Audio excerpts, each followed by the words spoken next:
Now, are all the townships having as good it sounds like you're having a relatively good experience, all things considered. Are all the townships having I think early on the companies are trying to be responsible, but I think one of the things that we lose track of, at least here in Harrisburg, is when you get into many of the areas where these wells are being drilled, the rural road structure are dirt and gravel roads to begin with, and not necessarily hardtop roads that we're accustomed to in the more developed areas. So you find dirt and gravel roads are turning to mud and slush, and the hardtop roads are quickly being pulverized and disintegrated and turning to dirt and gravel again, and then becoming mud and slush. So at the end of the day, there's a tremendous impact on just the ability to move around. I mean, some schools have had to reroute school buses, and given the road closure. So it's a challenge. It's one that everybody's working through, but it's not one that is not without local need. In our last minute and a half to 2 minutes, a question for both of you would be: as the governor prepares his last budget, you find that he has proposed a natural gas severance tax. Dave, perhaps you could tell us what this is, and perhaps Marvin, you could tell us if your township would benefit from it at all. Well, I think the severance tax is an attempt. Look, I'm going to be the last person to suggest going out raising taxes, but the severance taxes gives us the ability to not raise taxes on Pennsylvanians, and this becomes a tax on the industry, on the resource that's under the ground. That, quite frankly, if we don't have, local communities are going to have to raise property taxes to cover their costs. So this is really a property tax avoidance method. Well, it sounds like this is going to be one of your top issues going forward. It is, and I would just add to that townships are really pretty limited in how they can raise any revenue.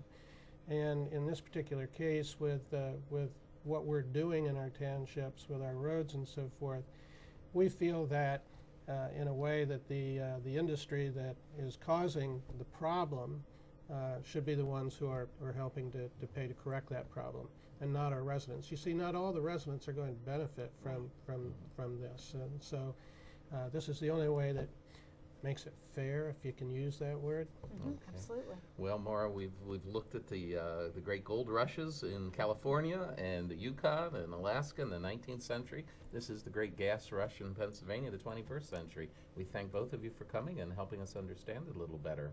Thank you. We'll be back with the next segment of Behind the Headlines right after this. Behind the Headlines is brought to you as a public service by PAConstructionJobs.com, where you can look for job openings, post a resume, or learn more about a rewarding career in Pennsylvania's highway construction industry. And by the Pennsylvania Business Council, envisioning a commonwealth in which residents enjoy a very high quality of life in sustainable communities. The Council works aggressively to define key long-term policy strategies and solutions that make the Commonwealth more competitive, creating and sustaining a better Pennsylvania. Additional underwriting provided by the Worrell Corporation Foundation, based in Carlisle, Pennsylvania. By Weber Incorporated, a leading manufacturer of hardwood lumber and wood products. The Highway Equipment and Supply Company, Central and Northeast Pennsylvania's authorized distributor for premier construction equipment manufacturers. And the American Home Bank, a nationally chartered and FDIC insured yet locally owned and operated bank in central Pennsylvania. And by the Pennsylvania Manufacturers Association. Business in Pennsylvania is our business. Behind the Headlines is also supported as a public service by Daily Express, transporting construction, farm, and industrial equipment throughout the United States. Hi, welcome back to Behind the Headlines. Maura and I, in the second segment of Behind the Headlines, are joined by Steve Hicks. Steve, hi. Welcome back. How you doing? Of course, you are the president of APSCUF, the Association of Pennsylvania State College and University Faculty. At APSCUF, always the acronym, it's easier to say than the whole right. Title, of course. But welcome back. It's so nice to see you here.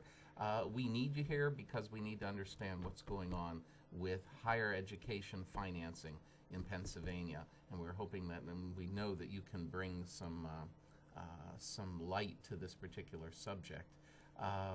We find recently there's been a concern in the ranks of many parents and students across the Commonwealth.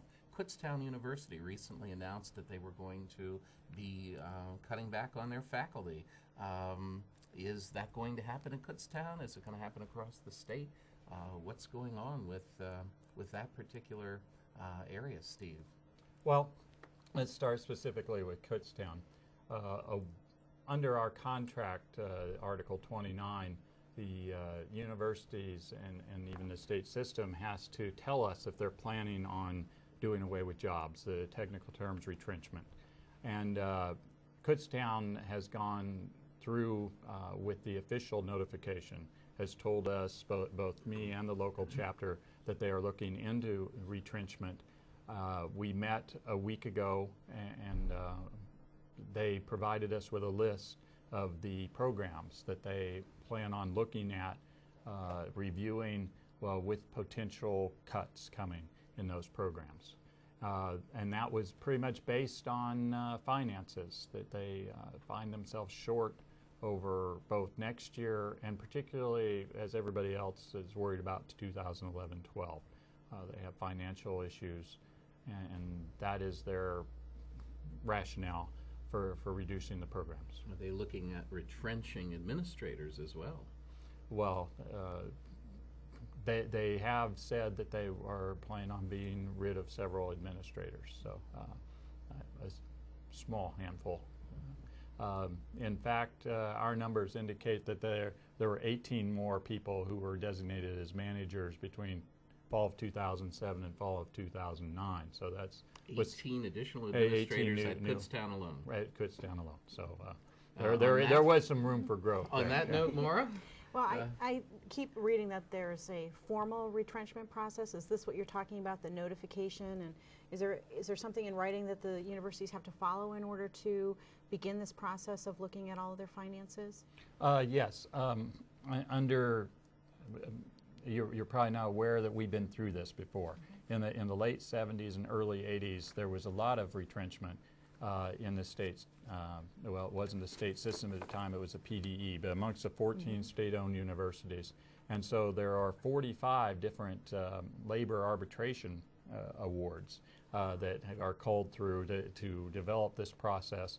At the time, the Secretary of Education came up with a set of guidelines that are in a couple of the arbitrations and kind of checked off on it. It's not legal, but those guidelines are clearly timetables and guidelines that the current administration seems to want to follow. And then there's, of course, the contract is 6 pages long on retrenchment. So there are a whole series of steps. But you're right. A big first step is, and the language is, if anything they're planning to do will lead to retrenchment, they have to share that with us, along with the financial statements that go along justifying those plans and the potential. And the Kutztown has officially notified us. So that's their first step. The timetable stretches out over a seriously long piece of time. All right, they're supposed to notify us according to guidelines in March, which they've done, but the first letters for permanent faculty, identify them as being retrenched, aren't due until October 15th of this year, which is, they won't be back in the fall of 2011. So it's a fairly lengthy process, and part of it is we get the opportunity to come back and discuss with them, and the contract says provide alternatives and alternative solutions, and the arbitrations back that up, that there has to be formal meet and discuss where we get to talk across the table about the numbers, how they're calculating the numbers, and you know, Charlie made a good point about managers and administrators. What choices are you making to come to this decision? Well,